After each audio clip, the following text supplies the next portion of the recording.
महंगाई से तंग आए शहरियों के लिए अच्छी खबर आ गई। घी और कुकिंग ऑयल की कीमत में कमी ने शहरियों की परेशानी को दूर कर दिया। होशरबा महंगाई से तंग शहरियों के लिए हुकूमत ने पेट्रोल के बाद घी और तेल की कीमतों के हवाले से अच्छी खबर सुना दी। कुछ रोज कबल पेट्रोलियम मसनूआत की कीमतों में कमी की गई थी, जिसके बाद शहरियों ने सुख का सांस लिया था और अब मारूफ ब्रांड्स के घी और कुकिंग ऑयल की कीमतें भी कम कर दी गई हैं। मुल्क भर के तमाम यूटिलिटी स्टोर्स पर घी की कीमतों में कमी का ऐलान किया गया। तर्जुमान यूटिलिटी स्टोर्स कॉरपोरेशन का कहना है कि मारूफ ब्रांड्स के घी की कीमत में 23 रुपए फी किलो से लेकर 38 रुपए तक की कमी की गई। तर्जुमान का कहना है कि कुकिंग ऑयल की कीमतों में 13 रुपए फी लीटर से लेकर 36 रुपए फी लीटर कमी की गई।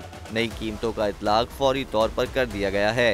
तर्जुमान यूटिलिटी स्टोर्स कॉरपोरेशन का कहना है कि घी और कुकिंग ऑयल की कीमत में कमी आम सार्फिन की सहूलत के लिए की गई है।